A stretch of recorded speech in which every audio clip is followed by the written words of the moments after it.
All right. So with that, I will just go ahead and get us started in the interest of time. Thank you everyone for joining us this evening. This is the Baltimore City Historical Society's Baltimore History Evening for March 2022.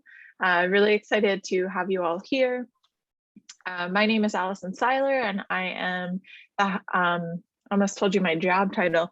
I am a board member of the Baltimore City Historical Society. Pleased to help out this evening. I generally am your Zoom host person, so if there's anything I can help you with, if the tech is not working or something, feel free to send me a message. I am here to help you all out, but I'm actually going to turn it over to a different host this evening, another City Historical Society board member, my colleague David Armenti. So with that, I'll toss it over to you for him to introduce your speaker for this evening. Thanks so much, Allison, and thank you everybody for joining us this evening. We're really excited about this on St. Patrick's Day, especially to get a look at some culinary secrets here. So it's really my pleasure to welcome our guest for the evening, Mae Harris, who writes about Maryland's historic recipes. She's going to share some stories of the ingredients and people who mixed into the state's rich culinary heritage. Ms. Harris is the author of the Old Line Plate blog about Maryland's historic recipes, but we're really in for a treat this evening. So without any further ado, Kara, over to you. Hi, good evening. I'm going to start awkwardly because I can't get rid of the meeting is being recorded by the host notice. So just give me a second here. Okay. Can you still see my screen? Yeah. Right. Yes. So our co-host for this evening is going to be a Chicago writer named Julian Street. In 1917, he wrote about his travels around the United States, and he wrote a lot about his stay in Baltimore. He came in through Penn Station, then known as Union Station, and he visited Lexington Market. He stayed at the Belvedere Hotel, and he shopped on Antique Row. He also wrote about some of his meals, and this is what he had to say. In Baltimore, there seems to be no choice but to take meals in hotels, unless one may wish to go to the Dutch tea room or the women's exchange for a shopper's lunch, and to see in the latter establishment great numbers of ladies sitting upon tall stools and eating at a lunch counter. A somewhat curious spectacle, perhaps, but neither pleasing to the eye nor thrilling to the senses. So first, a quick note about tea rooms. A lot of people know about the women's exchange to this day, but there actually used to be several of these downtown and in other cities. During this time, there was a growing concept that women preferred a different kind of food, dainty food, whatever that means, really like desserts, that kind of thing. And tea rooms gave women a place where they could eat in the public unaccompanied by men, especially on shopping excursions downtown, as he implies. Most of the tea rooms also had women owners. Some of them hosted political events. So Julian Street might have been making a dig at the entrepreneurs or suffragists here, but it's hard to say because he makes a dig at a lot of people in his travels here. So nested in his snarkiness is a reference to the true heart of Baltimore cuisine, which is the hotel. Sorry, I've had a cold. So around the time that Streets visited Baltimore, Maryland food was famous across the Western world. Allegedly, one Baltimore caterer shipped his terrapin soup to London. Deviled crabs were popular wherever crabs could be shipped. Canvasback duck was famous far and wide, and Maryland fried chicken used to be the standard for luxury hotels and railroads. It was famously served aboard the Titanic. Baltimore City was the epicenter of Maryland's culinary scene. Here we had all the elements coming together. We had the seafood from the Bay, agricultural ingredients from around the state, imports from around the world. I'm so sorry.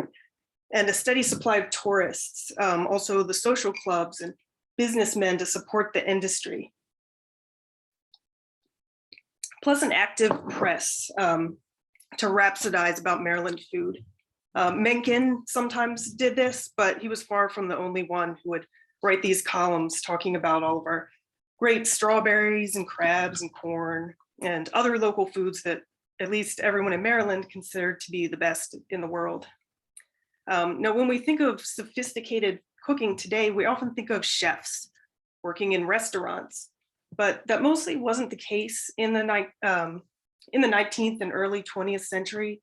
Professional chefs were referred to as caterers, and they often worked out of Baltimore's hotels like the Emerson, the Southern, the Belvedere, where Julian Street stayed. He observed that that hotel was popular with fashionable people. He says, the dining rooms of the various hotels are considerably used when judges by the citizens of Baltimore. The Kernan Hotel, which we visited one night after the theater, looked like Broadway.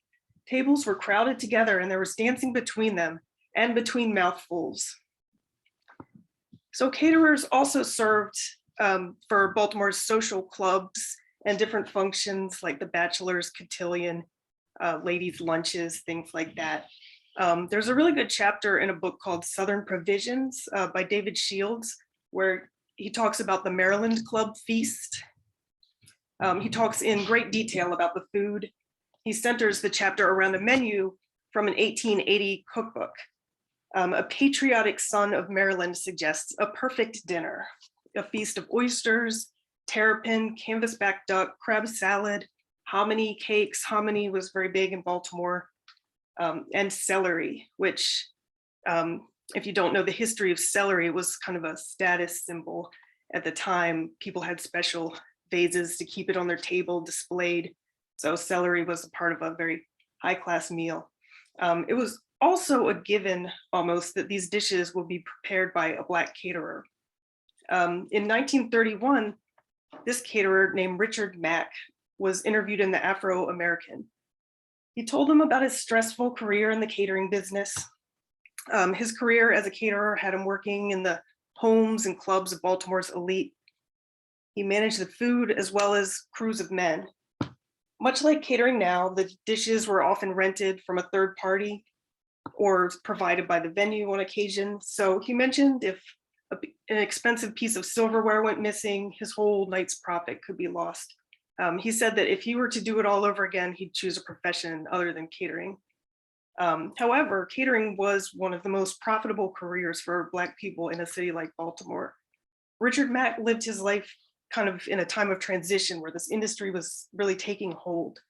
He was born on a plantation in Charles County, and he gave a narrative for the Works Progress Administration.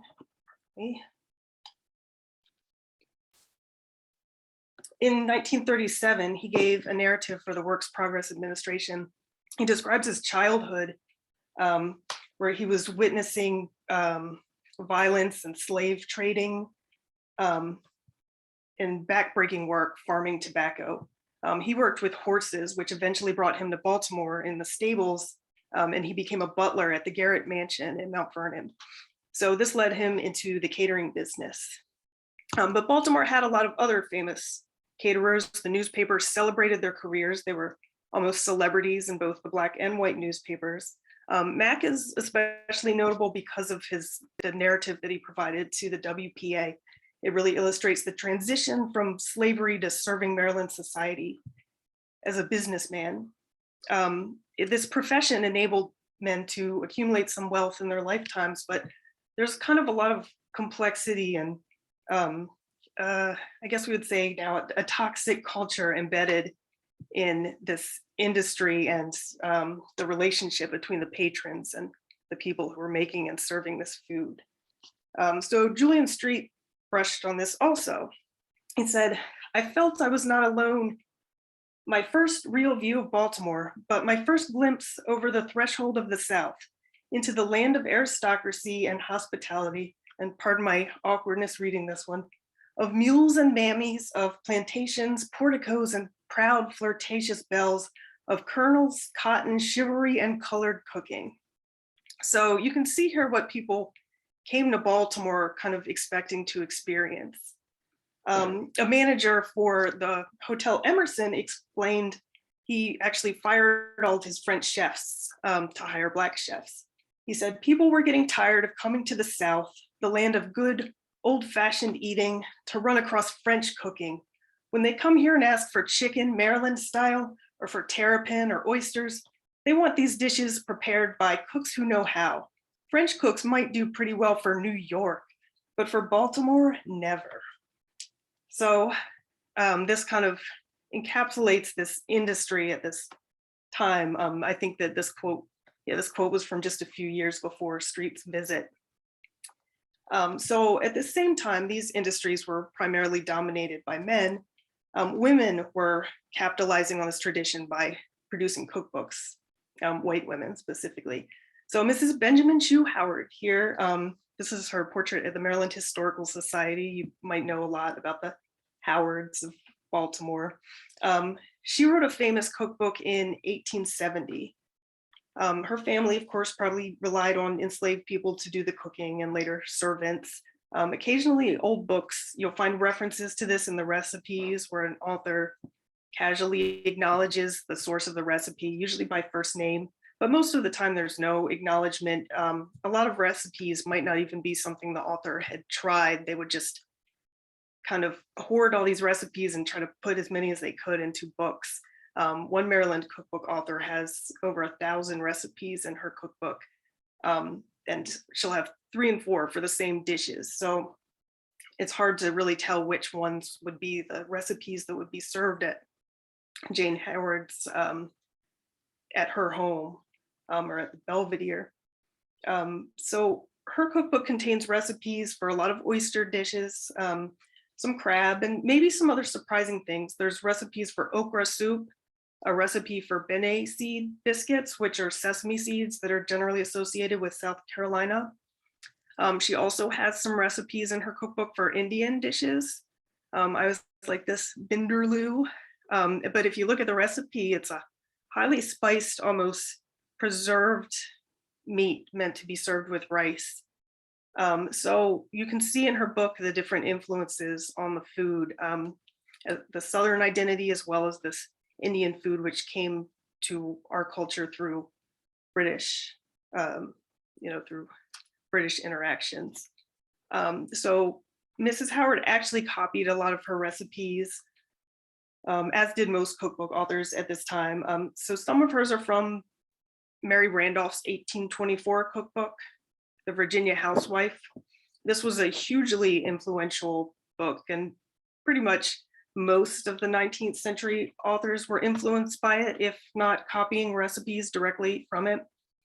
In addition to copying some of Mary Randolph's recipes, she copied a lot of her recipes. This is the nice little dish of beef. It was a nice little dish of beef, by the way. I would recommend this recipe. So Mrs. Howard copied a great deal of her recipes from this cookbook.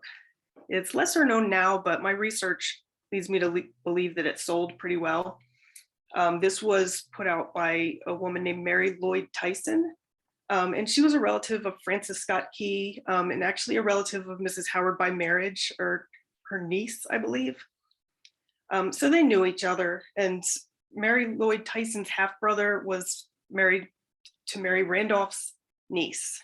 So a large number of these families are related. It's kind of hard to keep track. I've thought about making a family tree of Maryland cookbooks, but I don't think I have the skills to put that together. Just to tie in the closeness of all of this, these are the macaroons from the cookbook, but this is the building we looked at earlier. That's that social club. This was actually the home of Mrs. Mary Lloyd Tyson's mother during her first marriage. So Baltimore is a small interwoven city. And a lot of the women who compiled these recipe manuscripts were in their social networks. So I'll often find the same handwritten recipes in these manuscripts as I'll find in the printed cookbooks, including manuscripts from the Eastern Shore and around the state. It was a very popular thing to do at the time, compiling a cookbook like this, people would get recipes from people they knew, or from events they hosted. They also would sometimes just get recipes from newspapers and women's magazines. So it wasn't really just so much hand-to-hand tradition as we might think. People were really collecting recipes a lot like people do now. Sometimes they never got around to trying them. Now and then I will come across a recipe that has a big X through it, horrible. Someone saved it and tried it and it didn't work out. So recipe scrapbooks are almost like what somebody would have a Pinterest now, where they collect recipes that they want to try, not necessarily a canon of your favorite family foods. So as popularity of published cookbooks grew, women used them to raise money for their pet causes. This was a growing trend around the country, but in Maryland, women really capitalized on our state's Southern identity and the idea of plantation cooking in some of these books. You can find an inordinate amount of cookbooks with Maryland in the name, which I wasn't actually aware of when I started my project. Some of these I came across later on, and every now and then I will even find a new one. Because some of the books, if they were printed around the turn of the century, the quality of the paper is so bad that this book in the middle, there's probably only a few copies of this left in the world. It's a disintegrating book, and people were really producing these books and they kind of disappear into the ether with time. The women who compiled these books were very marketing savvy. They sold ads to local businesses. They also incorporated new ingredients, product placement, essentially. Baking powder, for instance, was a big new ingredient in the 1800s that people were kind of afraid of. People thought it was a chemical. Some people were wary of using it, but home economists put out cookbooks like this with tempting recipes and reassurances that it was safe. The ads in these old books are a great window into Baltimore's past. Sometimes the advertisements are, frankly, they're very distracting from the recipes for me, because, ads for grocers are really a window into where women might shop. Just the layout of neighborhoods where these businesses were located. Ads for these appliances show what would be cutting edge equipment in the kitchen at the time, or something that, a different oven upgrades and technology that was available to people cooking. So these cookbooks really, they all have their own personality almost. People will add their own recipes in the margins or make corrections. Each version of the cookbook almost becomes its own document when it's out in the world. And all of the books are also often full of names, names of their contributors. So these people have backstories and recipes, and the recipes over time will reflect the changing times. I've learned a lot from these books by researching the names of people. If you read my blog, that's what I do. I find a recipe and then kind of work backwards from there. By looking up people in city directories, I started making these maps and mapping out where some of the people lived. So you can get an idea, for instance, of who was in the congregation of this church or in their general network. And these directories often sometimes listed people's occupation. So when I'm looking up the information, I can kind of get an idea about their economic status as well. I've made a few maps of the manors. This is how I started out, making maps of the manors in Eat, Drink, and Be Merry in Maryland, and in the Hammond Harwood House cookbook, Maryland's Way. But my obsession with mapping really began when I came across this recipe contest that the Baltimore Sun ran for a few months in 1911. Alongside the winning recipes, they printed everybody's home address. Which seems pretty funny to us now, but they listed people's addresses pretty much for any life event. You get hit by a car or anything, they print your address with your recipe or your life event. So to me, this was really, I had to map these. This isn't the same as mapping recipes belonging to Sodderly and Hampton and Rose Hill. These are recipes of everyday people I found some prominent citizens in here, and I definitely have found some actually duplicates with my cookbooks. But I've also found a few where I looked into people and they would be maybe a live-in housekeeper, for instance. So to me, that's a really valuable recipe because you don't have as many documented recipes from those type of people. They're not belonging to the networks of the wealthy churches that are putting out the cookbooks in the 1800s. So this was the prize-winning recipe for the crab contest. I knew I had to put some food pictures in here. So of course the Sun readership, as shown in that last map, is at this time going to be primarily white, but it's a far bigger cross section of people than a church cookbook can give. And newspapers in general are a really good source of recipes. They shared, as I mentioned, they would print recipes in the 1800s, but later on they start sharing recipes from readers directly. When I cook from these, I often do more research on the people, and you can trace their whole life through stories and recipes. It's amazing how often I get lucky almost that I find this recipe and find so many other articles throughout someone's life documented in the paper. This image is of Lillian, I think this is pronounced Flatier. I have not heard it spoken. She was a teacher, and she was also the first female president of the Baltimore NAACP. So that wasn't mentioned alongside the recipe. It just talks about her life and her marriage. And when I went to look into this woman, she was actually an educator and a civil rights activist, which there's always a lot of overlap there in that time. And I'm not the best cake decorator, but her cake was delicious nonetheless. In 1956, a woman named Fannie Jo Reed shared a recipe for this cornbread. And it was so popular that hundreds of readers apparently wrote into the Afro-American and called to talk about how good this recipe was. They printed a follow-up article about her the following week and talked about all the feedback. She was actually a trained chef and a beautician, and her husband had actually worked at the Hotel Rennert before becoming a salesman of beauty supplies. That's probably how they met. What was interesting to me is how the readers of these columns tried the recipe immediately.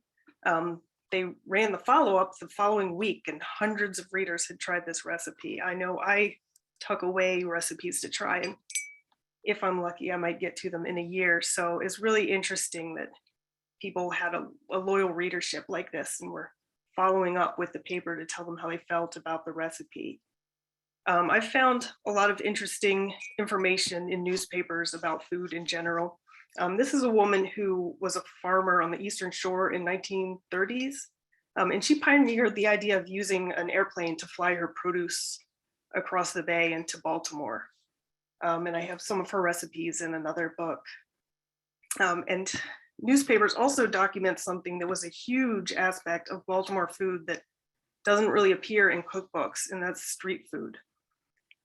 I've read travel journals that remark about all the street vendors that people encounter when they come to Baltimore.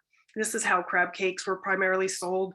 You could get oysters, fresh produce, which has a legacy today with the Arabers. Strawberries especially, you always read about strawberries, and they would sing a song while they're selling the strawberries.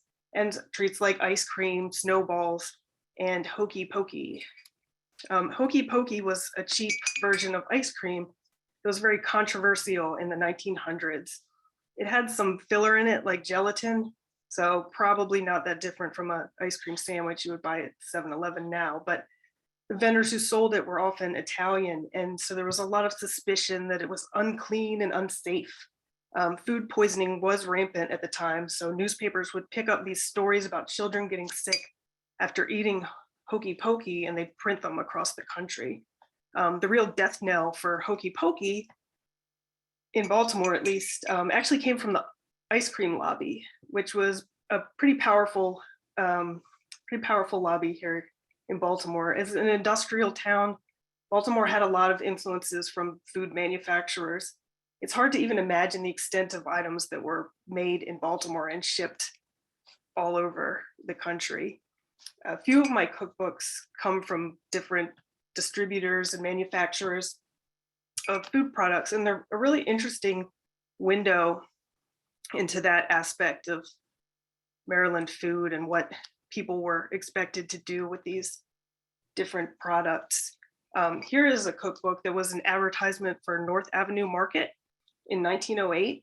So presumably you could get all of your groceries and all of your shopping done to make these recipes. And they have a picture here of the market and a picture of the layout in the back. This one's really interesting, from the 1920s, for a food distributor named Delane Brown, which was located in the Copycat Building. One thing I like about this cookbook, you can see in these ads, well, a lot of the ads really advertise the purity and safety of this food. They say that their soups are made by a Parisian chef from the Hotel Ritz. But I think it's interesting that a lot of these recipes call for items that you could scarcely find today. Jarred Logan berries and canned Welsh rarebit, chicken a la king in a can. It's pretty interesting to look at the variety of canned products that were being manufactured. Maybe the industry hadn't really settled into, what type of canned food that people wanted. So this is an 1888 cookbook called The Practical Cookbook by Mrs. J.H. Geis, I believe. The fact that it's full of ads is actually touted as a selling point, is a directory of businesses. I noticed that a few of the ads are for businesses owned by Mr. J.H. Geis. So this book has a whole section in it dedicated to a product called Coraline. I just love this. I did research into this product so that I could make one of these recipes.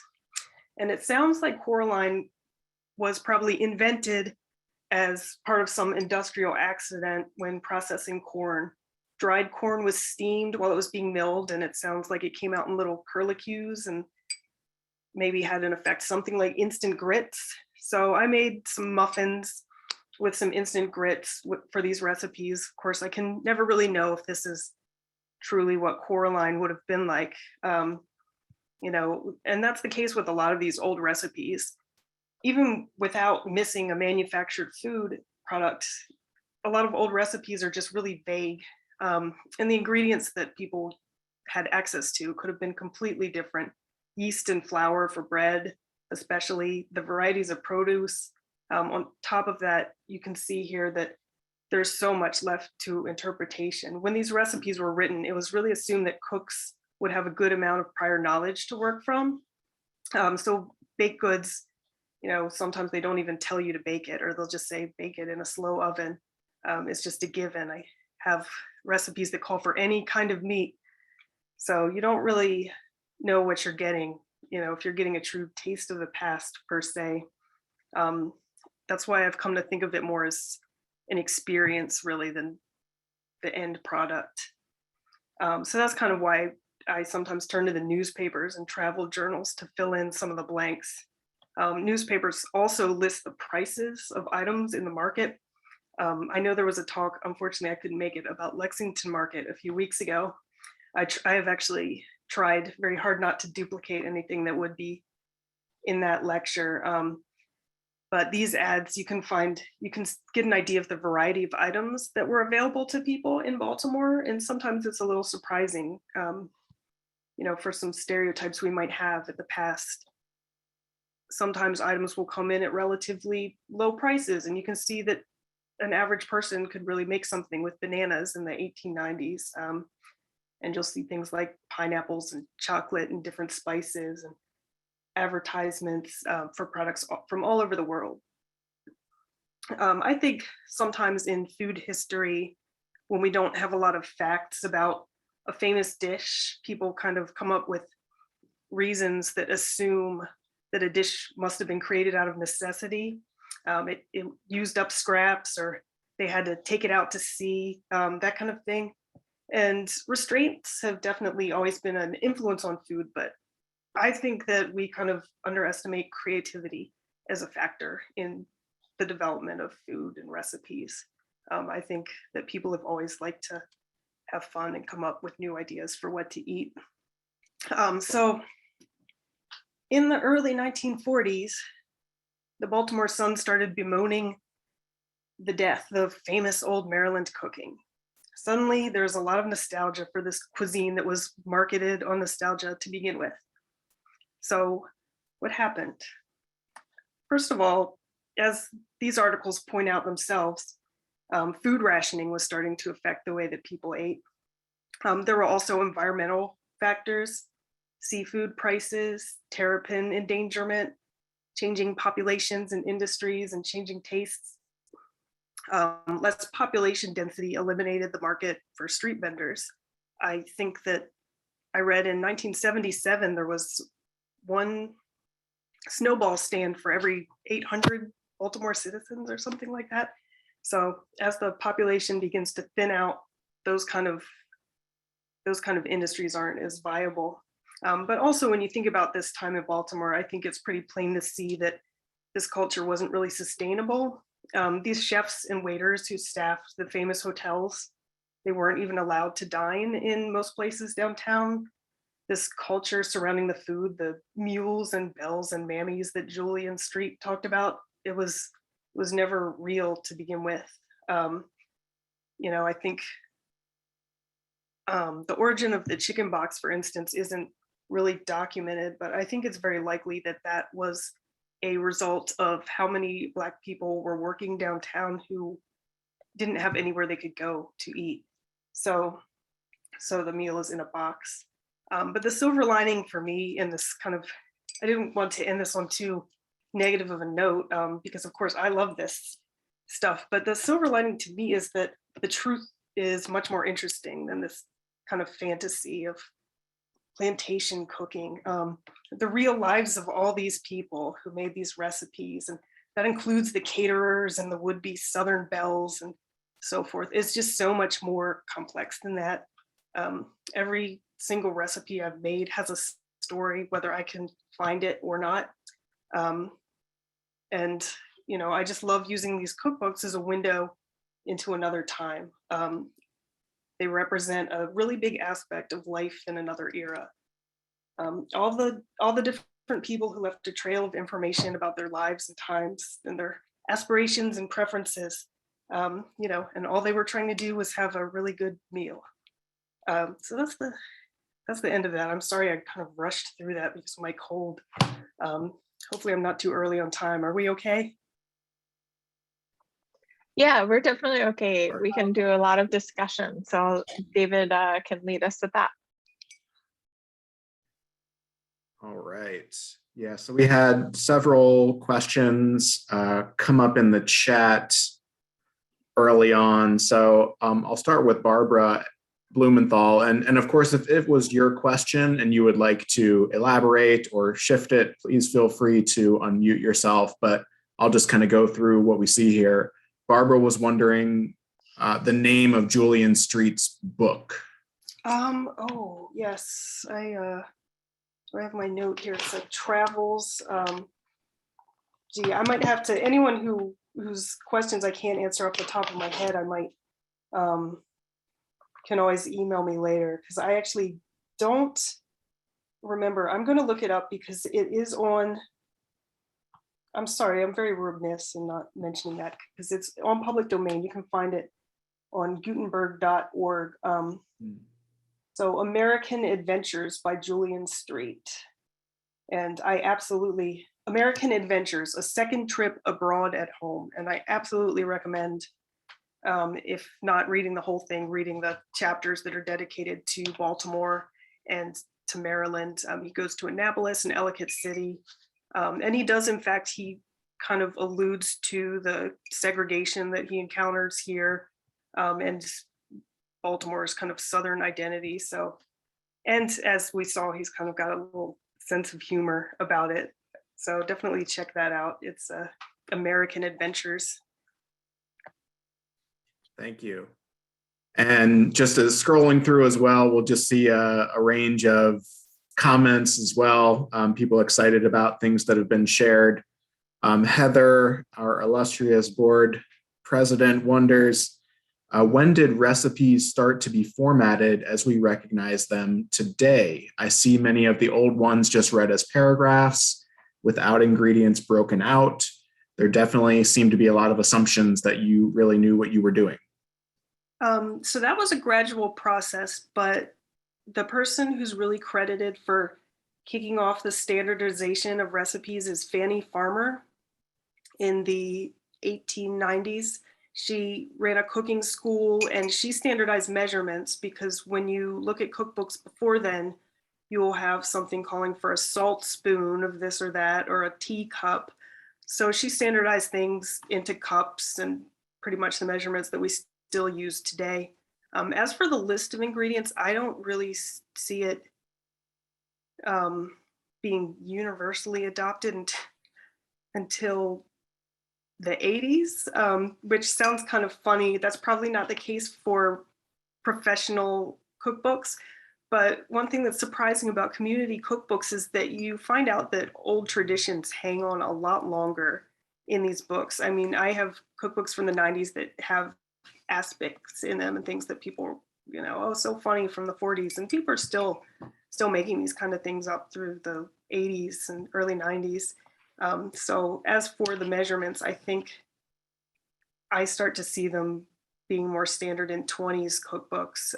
But for community cookbooks, it was kind of anything goes. And by the way, anyone who exclaimed on, you mentioned that some people liked things I mentioned. I'm always happy to elaborate on that stuff too. Well, I guess this is sort of a question from Virginia then. I'm interested in the recipe for Maryland chicken. So I don't know if there was anything to elaborate on that. There certainly is. Maryland chicken is really interesting. I never want to get myself into hot water with that, but the research that I have done leads me to believe that fried chicken itself was very heavily associated with Maryland in the mid 1800s. And early recipes for Maryland fried chicken are just recipes for fried chicken. So around the 1880s and 90s, Maryland fried chicken starts to become chicken that's served with a cream gravy, which is generally made from the pan drippings after frying the chicken. Chicken a la Maryland is what they call it in Europe, where I believe it's still sometimes served, even if it's a little old fashioned. And that's often associated with being served with fritters, banana fritters or corn fritters.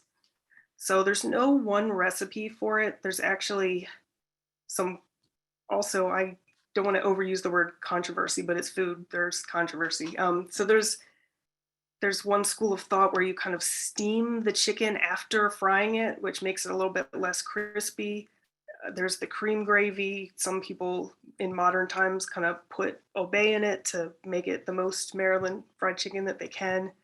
But anytime anyone wants a recipe, I'm glad to find something. I recommend, if you haven't looked at his cookbooks, John Shields, I believe that he has a probably reliable recipe for Maryland fried chicken in his book. He's modernized a lot of famous, sometimes lesser celebrated Maryland recipes, and I love his books. Cool.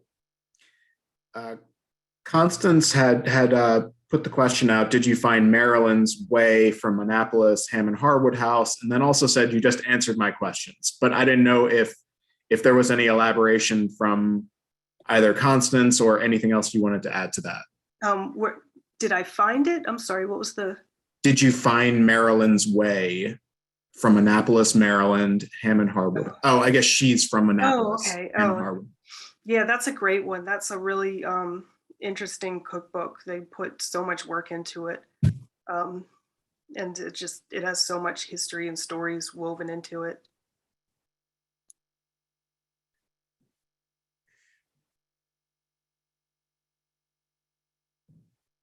Is there another? Just a couple more comments, kind of corroborating things that you said. I could keep blathering on about Maryland's Way, or I could get out one of my John Shields cookbooks.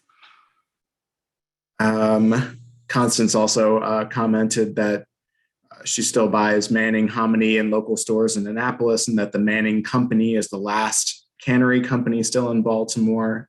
And they still have that iconic can label. That's what I love the most about that, is that they haven't changed the can design, really. Yeah, Manning's Hominy is definitely a iconic Baltimore product. Where is the Copycat Building? Oh, okay. That is on Guilford Avenue. Is kind of, you can see it. I think you can see it from 83. It stands right above the, when you go over the Jones Falls. Sorry, maybe I shouldn't have assumed everyone knew that building. A lot of artists I've known lived in it and stuff, so it's pretty well known. So I thought it was interesting to find this business that was selling food products out of it. It's a really beautiful building. If you Google it, you can find a picture. That's in Station Station, as they call it now. Yeah. Cheryl remarked, please tell us what all these yummy looking foods are. So I assume that's the Brady Bunch group of 9 here that we've got currently. Sure, yeah, I just picked out some pictures to make a little collage here. This was Portuguese sweetbread. I could tell a story about every one of these dishes. That came from a woman who was one of Baltimore's first female police officers. Wineberry Fool, which is a Maryland's Way recipe for raspberry fool. That's a very historic dessert that's made with fruit and whipped cream. Oyster stew, which some used to consider a traditional Christmas recipe. A lot of old Maryland things say that you can't have Christmas without it. An oyster omelet from one of the seafood marketing cookbooks that you'll find. If you start to search for Maryland cookbooks, you'll find all these seafood marketing things from the state of Maryland. Apple toddy, which if you're a drinker, I think that is one that really deserves a comeback. It is some effort to make, but especially for people who don't take to the idea of eggnog, it's a really nice holiday drink that you can make on demand the day of, kind of, or you can age it, better yet, for a year. And there's a lot of different recipes for that one. The Clam Sauce from an Italian American cookbook. If you are familiar with Mastallone's wine shop or their deli, their son contributed this recipe. This is Korean fried chicken from the Bethel Church, which used to be in Baltimore. I think it moved out in the 90s. A lemon pie, and I don't remember whose lemon pie that is. I think the recipe is called Superior Lemon Pie, and it's printed right next to another recipe for lemon pie, almost like they're in competition. But lemon pie is actually one of you'll probably find the most recipes for it in my database, and probably anybody else who collects cookbooks. It was just a real common recipe for people to contribute to community cookbooks for whatever reason. Maybe because it's almost making something out of nothing. The process of making lemon pie is kind of interesting, the way you stretch out the lemon juice. And last but not least, on the bottom right corner is chicken made as mock terrapin. So a lot of people had these recipes where they would take either chicken or a calf's head, which I have not done. I believe the historian Joyce White may have tried that, I'm not sure. But they would flavor it with sherry and with some egg yolks so that it would resemble the flavor of terrapin. Dean Krimmel, our speaker about Lexington Market last month, welcome back, Dean, was wondering, do you see recipes from Baltimore's immigrant communities in newspapers or published in cookbooks before, say, the 1970s, when that seemed to take off? Unfortunately, not so much. For whatever reason, a lot of German cuisine really got incorporated. So I do have a 1905 cookbook that has sour beef in it. And of course, the peach cake is associated with the German immigrants in Baltimore, but certainly not as much as I would like. I single those books out. I actually recently got one that I think is from a Lithuanian church, and it's from the 80s. So sometimes I'll buy a later cookbook if it's the best example I can find. At the Jewish Museum in Maryland, they do have a few cookbook manuscripts that are in German that I think are pretty old. I have yet to make it down there. That was one of my plans for 2020, and we all have some of those, I'm sure. So I need to make it down and look at those. But a lot of, I was actually talking to a woman who's who I talked to about recipes a lot today, and she was saying she lives in St. Mary's County, and she was just saying how her family doesn't write down recipes and they don't use recipes. And I think that is the case for a lot of really long traditions. It's not unfortunate if the traditions are kept up, but it's unfortunate for me because they don't make it into my database and they become kind of less represented in the work that I do, unfortunately. Did you come across anything about fish peppers, a way to make spicy white sauce? So one thing that I found interesting when I started researching recipes, I really hoped to find things that would request certain ingredients, fish peppers, heirloom tomatoes. But old recipes actually don't really do that. I think people used kind of what they could get. So recipes for fish peppers, they call for pepper pods. So they'll say sometimes cayenne pepper or sometimes pepper pods. I've read people claiming that when it says white pepper, they mean fish pepper. I actually don't believe that based on other recipes that I've seen from other places. But they certainly called for pepper pods, and I think that's what you would mean, or sometimes red pepper. But yeah, they never mention it by name. I think, it's just whatever you had growing outside or whatever you could get at the market, I guess. And we do have quite a bit of questions to continue to get through. So we're gonna do our best to move through and be efficient. Did you look at any menus from trains or railroad companies? There's a book. The B&O, had kind of a famous dining service. And there's actually a book about it. I think it's just called Dining on the B&O. And I made their recipe for chicken a la Maryland because I thought it might be kind of similar to that dish that was served aboard the Titanic. So yes, I have looked at some of they're generally not documented as recipes. They kind of had a guide for the employees to use, but I love looking at that and imagining just the grand scale of food that they served on the B&O Railroad, and really up and down the East Coast, these railroad trips. There was kind of a network of resorts and railroads that's really interesting to think about, people stopping and dining. Lisa wanted to know, do you know much about James Hemings, brother of Sally Hemings, life in Baltimore as a chef and cook? No, and that's going to drive me crazy until my dying day, because that just is one of the most fascinating ideas to me. He was here, and I believe that I get confused because Hercules, George Washington's chef, also spent some time here. And there's not really much documentation of what they were doing. I wish that there was, because that would be quite a tale, with the culture of food here and the catering, and arguably one of the most influential chefs by virtue of having been enslaved by Thomas Jefferson. But the short answer is no. Maybe I should start giving short answers. Susan wondered, is the presenter, are you going to produce your own cookbook with the recipes that you've tried and the stories that accompany them? I've been planning for a while to just make a little booklet of holiday recipes from Maryland. I have never really thought about duplicating the content on the website because it's all there already.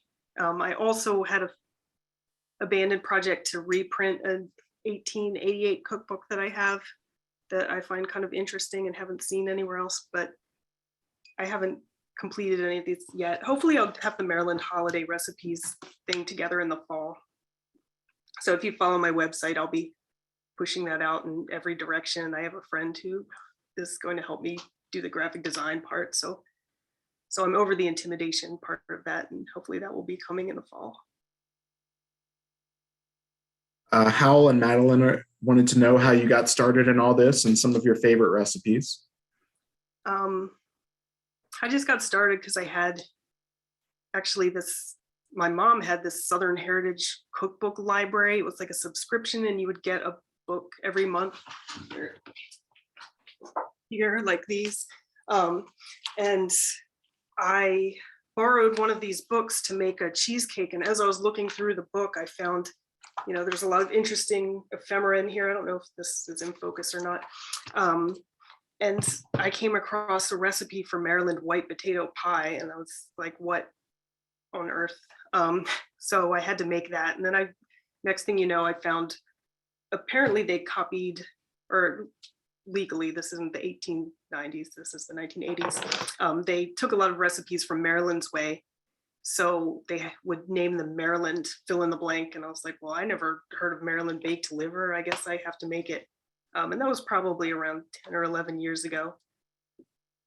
So I planned the blog for a real long time, but I built the database first. How far back does Maryland cookbook history go? And are you interested in one particular era, excuse me? The first cookbook put out by a Marylander is I'm so bad at years, in the 1840s, say, and that's Elizabeth Ellicott Lee. So that's the first published Maryland cookbook, and she was a Quaker. Her recipes are a little bit different than this whole, Southern dining thing. She espoused thrift, but she still has some Maryland style recipes because she had access to the same ingredients. There are manuscripts that are older than that. I think the oldest one that I have personally looked at was at the Harford County Historical Society. So I guess it depends what you mean by, by the cookbook history. But my favorite era, I guess, is really the 1880s through the early 1900s. It just seems like such a bustling time, again, with all these ingredients and all these enterprising women publishing these recipes. So it's partially just my favorite because there's the most information about it, but also I just have such a vivid image fleshed out of, going to Lexington Market and going through the bustling city to make these recipes and print this cookbook with your church friends.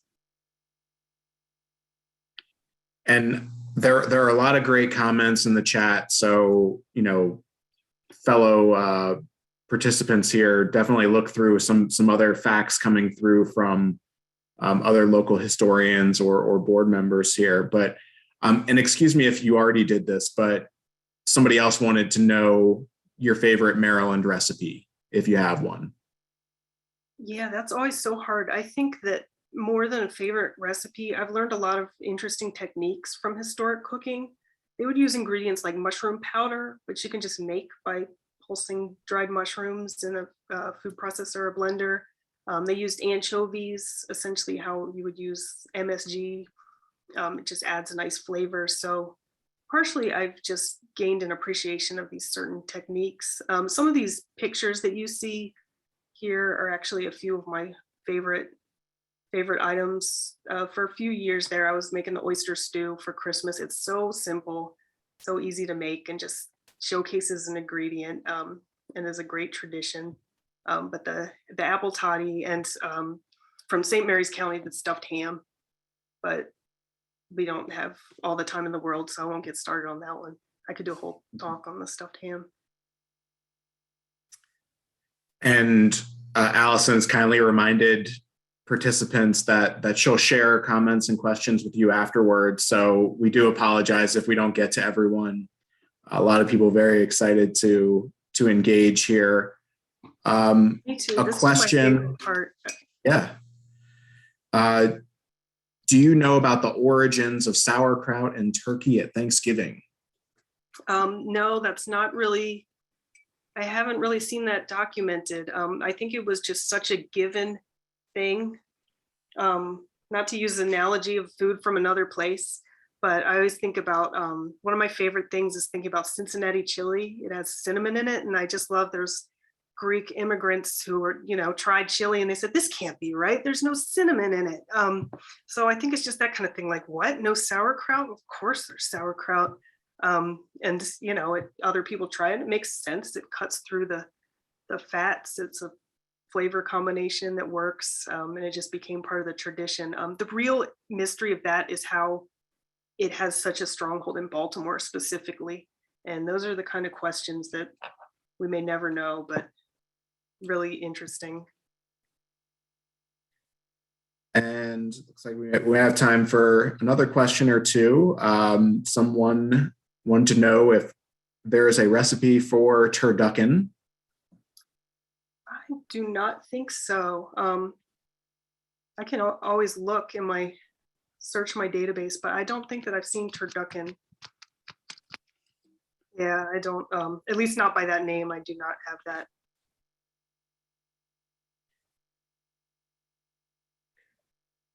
So I think unless anybody has some final things or wants to point out something that I missed in the chat, I think we are good to start wrapping up. So maybe get in any final comments or questions if you have them. But I will say that it's really been a pleasure. I learned a lot. I know a lot of great conversation in the chat, and people were excited to get engaged with your work, Kara. So thank you so much again.